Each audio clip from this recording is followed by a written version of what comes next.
तो क्या आप भी दुबई में शिफ्ट होना चाहते हैं और कंफ्यूज हैं कि वहां पे आप कैसे शिफ्ट हो सकते हैं, कैसे आपको वीजा मिलेगा, कैसे आपकी फैमिली आपके साथ शिफ्ट होगी, या आप अगर रहना चाहते हैं उधर तो किधर रहें, दुबई में, अजमन में, शारजाह में या रसल खेमा में, और अगर रहें तो रेंटल में रहें या अपना अपार्टमेंट बाय करके रहें। एंड इसके अलावा दुबई में क्या कॉस्ट ऑफ लिविंग है, कि आपको कितना मिनिमम अर्निंग करनी पड़ेगी ताकि आप दुबई में शिफ्ट हो जाएं। तो आपको इस वीडियो में सबके आंसर मिल जाएंगे। तो चलिए बिना देरी के शुरू करते हैं।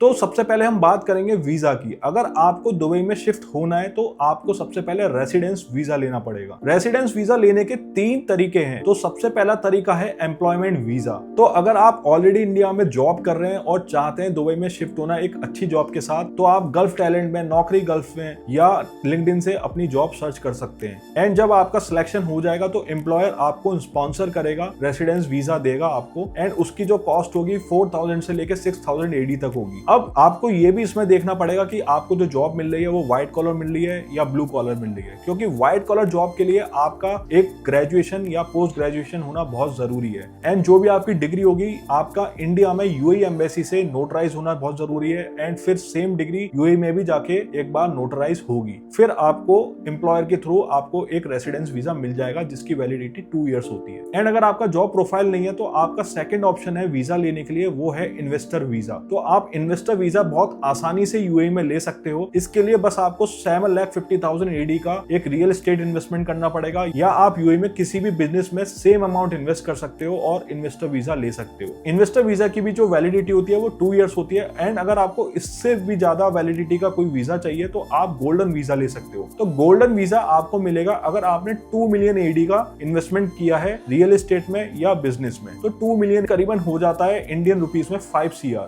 तो अगर आप 5 करोड़ का इन्वेस्टमेंट करते हो दुबई के अंदर तो आपको गोल्डन वीजा मिल जाएगा और उसकी वैलिडिटी 10 ईयर्स रहेगी। और अगर आपको गोल्डन वीजा के बेनिफिट्स के बारे में और जानना है तो मैंने इस वीडियो में डिटेल में समझाया है। एंड जो तीसरा ऑप्शन है ये उन लोगों के लिए कि जो वो जॉब भी नहीं करना चाहते हैं और इन्वेस्टमेंट भी नहीं करना चाहते हैं, बट वो क्रिप्टो ट्रेडिंग करते हैं, फॉरेक्स ट्रेडिंग करते हैं या अपना कोई भी फ्रीलांसिंग बिजनेस करते हैं। तो वो अपना एक कंपनी सेटअप कर सकते हैं यूएई के अंदर एंड अपनी कंपनी से डायरेक्ट अपने आप को ही स्पॉन्सर कर सकते हैं और वीजा दिलवा सकते हैं। तो आप दुबई में 2 तरीके से कंपनी सेटअप कर सकते हैं, एक तो फ्री जोन कंपनी और मेनलैंड कंपनी। इन दोनों में क्या डिफरेंस होता है ये भी मैंने इस डिटेल वीडियो में समझा रखा है, आप देख सकते हैं। इधर आप फ्री जोन में अपनी कंपनी सेटअप करते हैं या मेनलैंड में, तो आपका एक ट्रेड लाइसेंस आएगा, इसके साथ आपका सर्टिफिकेट ऑफ इनकॉर्पोरेशन आएगा। तो इसका मतलब यह है कि आपकी कंपनी सेटअप हो चुकी है यूएई के अंदर एंड वो कंपनी आपको स्पॉन्सर करेगी एज अ एम्प्लॉय, आपको वो मैनेजर बनाएगी एंड आपको वो वीजा इशू करा देगी। तो ये वीजा भी आपका 2 ईयर्स की वैलिडिटी के लिए होता है।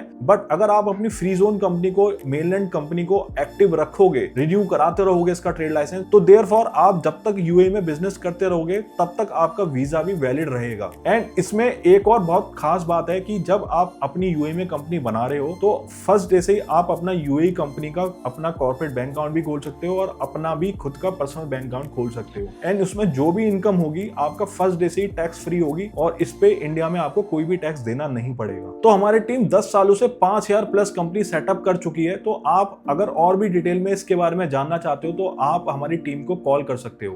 तो ये तो बात हो गई आपके खुद के वीजा की। अगर आप अपनी फैमिली को भी रिलोकेट कर रहे हो अपने साथ तो आप अपनी फैमिली को भी वीजा इजीली दिलवा सकते हो। अगर आपकी खुद की कंपनी है तो आपके जितने भी फैमिली में एडल्ट मेंबर है आप उनको एज अ एम्प्लॉय अपॉइंट कर सकते हो और उनका रेसिडेंस वीजा स्पॉन्सर कर सकते हो अपनी कंपनी के बिहाफ पे। बाकी रही चिल्ड्रंस की बात, तो आप उनका वीजा भी इजीली स्पॉन्सर कर सकते हो एज अ डिपेंडेंट वीजा। उसके लिए बस जो भी उनके पेरेंट्स हैं पहले उनका वीजा आना जरूरी है एंड जब उनका वीजा इशू हो जाएगा उसके बिहाफ पे डिपेंडेंट वीजा भी इशू हो जाएंगे। तो ये तो हो गई वीजा की बात। बट केवल वीजा से बात नहीं बनेगी। अगर आप दुबई में शिफ्ट होना चाहते हैं आपके पास वहां की एमिरेट आईडी भी होनी चाहिए। तो एमिरेट आईडी के लिए आपका एक छोटा सा प्रोसेस है, आपको यूएई में विजिट करना पड़ेगा एंड वहां जाके आपका अपना मेडिकल चेकअप होगा। एंड मेडिकल चेकअप होने के बाद आपका फिर हेल्थ इंश्योरेंस होना बहुत जरूरी है। एक बार आपका हेल्थ इंश्योरेंस भी हो गया फिर उसके बाद आपका एक फिंगर प्रिंटिंग अपॉइंटमेंट होगा जिसको बायोमेट्रिक अपॉइंटमेंट भी बोलते हैं। वहां आप जाएंगे, अपनी फिंगरप्रिंटिंग प्रिंटिंग देंगे एंड उसके बाद आपका एमिरेट आईडी भी जनरेट होके आ जाएगा। यूएई का जो इमिग्रेशन डिपार्टमेंट है 2 पार्ट में डिवाइडेड है, एक तो है अबू धाबी का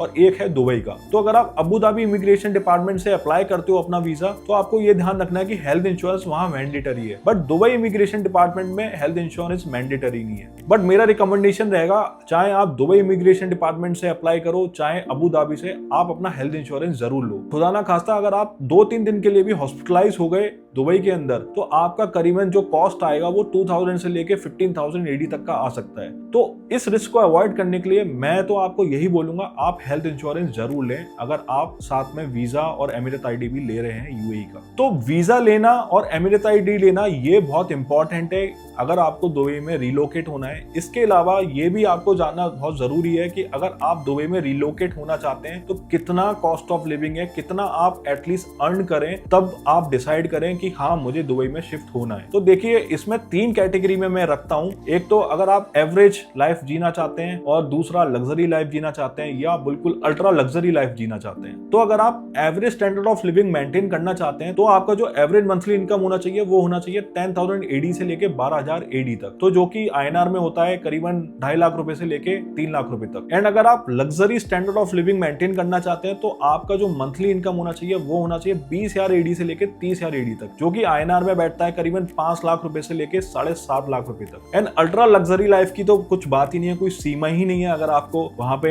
क्या क्या नहीं है करने को, अगर आपको नाइट लाइफ जीनी है या आपको स्पोर्ट्स कार मेंटेन करनी है तो आपका एटलीस्ट इनकम 50,000 एडी से लेके 1 लाख एडी तक तो होना ही चाहिए। तो अगर आप यूएई में शिफ्ट होना चाहते हैं तो आपको ये समझना पड़ेगा कि आप किस एमिरेट्स में शिफ्ट होना चाहते हैं। तो उसमें दुबई आता है, अबू धाबी आता है, रसल खेमा आता है, अजमन आ गया, अल क्वीन आता है, आपका फुजेरा आ गया और शारजा आ गया। और हर एमिरेट में जो रेंटल कॉस्ट होती है या उसके अपार्टमेंट की कॉस्ट होती है वो वेरी करती है। तो अगर आप दुबई में रहना चाहते हो, आप मान के चलिए मिनिमम टू मिनिमम आपका 10,000 एडी का कॉस्ट तो आना ही आना है, जो कि उसमें रेंटल इंक्लूड होगा, आपका उसमें फूड ग्रोसरी इंक्लूड होगा, यूटिलिटी इंक्लूड होगा और आपका ट्रांसपोर्टेशन इंक्लूड होगा। एंड अगर आपको दुबई से थोड़ा चीप देखना है तो आप अबू धाबी को कंसीडर कर सकते हैं, क्योंकि अबू धाबी कैपिटल भी है यूएई का और बजट फ्रेंडली भी है और इसका स्टैंडर्ड ऑफ लिविंग भी बाकी एमिरेट से बेटर है। तो आपकी अबू धाबी में जो एवरेज कॉस्ट होगी वो होगी 8,250। तीसरा जो एमिरेट्स आ जाता है वो है शारजा। तो शारजा का तो अपना क्रिकेट ग्राउंड आपको पता ही होगा, काफी फेमस है, वो भी एक बजट फ्रेंडली एमिरेट माना जाता है। वहां पे आपको काफी इंडियंस मिल जाएंगे और शारजा ज्यादातर पॉपुलर है उन लोगों के बीच में जो एम्प्लॉइज हैं, जो वर्कर्स हैं और अपनी फैमिली के साथ रहना चाहते हैं, क्योंकि इसमें जो कॉस्ट ऑफ लिविंग है as compare to Abu Dhabi और दुबई काफी कम है। एंड शारजा की जो कॉस्ट ऑफ लिविंग आती है वो करीबन मंथली आती है 6,000 एडी तक। तो नेक्स्ट एमिरेट आता है रसल खेमा। रसल खेमा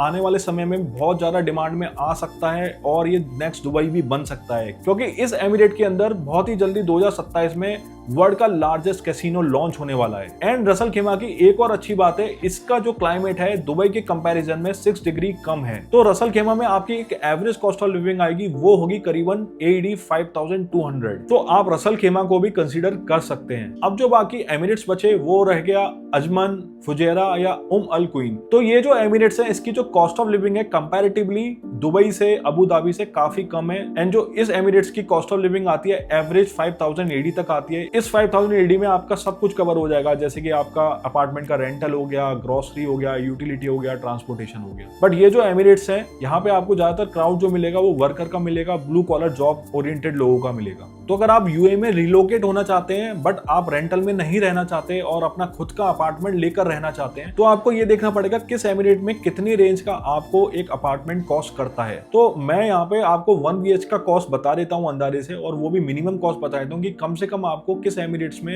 1 BH के अपार्टमेंट कितना मिनिमम से मिनिमम में मिल सकता है। तो अगर हम रसल खेमा की बात करें या अजमन की बात करें, वहां पे आप 2 लाख एडी तक का एक 1 BH के अपार्टमेंट ले सकते हो। एंड अगर आप शारजा की बात करें तो आपको 3 लाख एडी का मिनिमम अपार्टमेंट मिल सकता है। एंड अगर हम अबू धाबी की बात करें तो मिनिमम आपको 4 लाख एडी तक का एक 1 BH के अपार्टमेंट मिलेगा। एंड दुबई का तो आप कम से कम 9 लाख एडी का आप मान के चलिए 1 BH के अपार्टमेंट मिलेगा, उससे कम तो आपको नहीं मिलने वाला दुबई के अंदर। तो अगर आपको कोई भी डाउट हो कि कैसे आप यूएई के अंदर इन्वेस्टर वीजा ले सकते हैं, गोल्डन वीजा ले सकते हैं, या कैसे आप यूएई के अंदर कंपनी सेटअप कर सकते हैं एंड उसके थ्रू आप रेसिडेंस वीजा लें, तो आप मुझसे लिंक्डइन में कनेक्ट कर सकते हैं। मैं आपके सारी क्वेरीज का जरूर जवाब दूंगा। एंड अगर आपको इस वीडियो से थोड़ी भी वैल्यू मिली हो तो इस वीडियो को लाइक करें, शेयर करें और सब्सक्राइब करना ना भूलें। Thank you.